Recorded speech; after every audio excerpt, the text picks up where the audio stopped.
എനിക്ക് അവിടത്തെ ബൈക്ക് റെന്റിന് എടുക്കാനുള്ള പൈസയൊന്നുമില്ല. ലേ ലഡാക്ക് ട്രിപ്പിന് ബുള്ളറ്റ് തന്നെ നിർബന്ധമാണോ? ഏത് ബൈക്ക് എടുത്ത് വേണം റൈഡ് ചെയ്യാന്നുള്ളത് ഞാൻ ഏറ്റവും കൂടുതൽ കേൾക്കുന്ന ചോദ്യം അതാണ്. ഹാർലി ഡേവിഡ്സൺ തൊട്ട് ചേതക്ക് വരെ എടുത്ത ആൾക്കാർ ലേ ലഡാക്ക് കയറി ഇറങ്ങുന്നത് ഞാൻ കണ്ടിട്ടുണ്ട്. സോ അതുകൊണ്ട് പറയാണ്, നിങ്ങൾ ഏത് വണ്ടി എടുത്ത് വരുന്നു എന്നുള്ളത് ഒരിക്കലും ഒരു വിഷയമല്ല. നിങ്ങളുടെ വിൽ പവർ മാറ്റേഴ്സ്.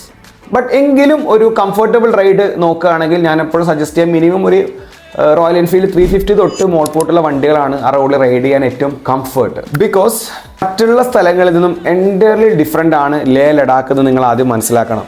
കാരണം മിക്കവാറും നമ്മൾ കേരളത്തിൽ നിന്നൊക്കെ യാത്ര ചെയ്യുന്ന ആൾക്കാരാണെങ്കിൽ നമ്മുടെ ഒരു ആൾട്ടിറ്റ്യൂഡ് ലെവൽ എന്ന് പറയുന്നത് ഒരു 50 to 200 അല്ലെങ്കിൽ 300 ഒരു 2000 വരെയൊക്കെയാണ് നമ്മളെ കേരളത്തിൽ എനിക്ക് തോന്നുന്നു നമ്മുടെ ആൾട്ടിറ്റ്യൂഡ് വരുന്നത്. പക്ഷെ നമ്മൾ യാത്ര ചെയ്യുന്നത് അപ് ടു 19,200 വരെയാണ്. സോ അത്തരത്തിലുള്ള ക്ലൈമറ്റിൽ യാത്ര ചെയ്യുന്ന സമയത്ത് അതിന് അനുയോജ്യമായ ബൈക്ക് എടുക്കുന്നത് നമ്മുടെ യാത്രയെ ഒന്നും കൂടെ കംഫർട്ടാക്കും. പിന്നെ ഇവിടുത്തെ ഒരു ടെറൈൻ എന്ന് പറയുന്നത് എപ്പോഴാ കൊടുങ്കാറ്റ് വീശുക, എപ്പോഴാ വെള്ളപ്പൊക്കം ഉണ്ടാവുക, എപ്പോഴാ മല ഇടിയുക ഒന്നും നമുക്ക് പറയാൻ പറ്റില്ല. ആദ്യം ആ ഒരു ടെറൈനെ നന്നായിട്ട് മനസ്സിലാക്കിയിട്ട് വേണം നമ്മൾ റൈഡ് ചെയ്യാൻ.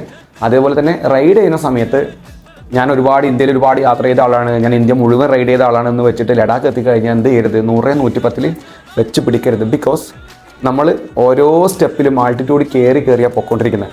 അപ്പോൾ നമ്മൾ എന്ത് ചെയ്യണം, വളരെ പതുക്കെ മാത്രമേ ഡ്രൈവ് ചെയ്യാൻ പാടുള്ളൂ. അപ്പോഴേ നമ്മുടെ ബോഡി എന്ത് ചെയ്യുള്ളൂ, അവിടുത്തെ ക്ലൈമറ്റായിട്ടും ആ ടെറൈനായിട്ടും അഡാപ്റ്റ് ആവുള്ളൂ.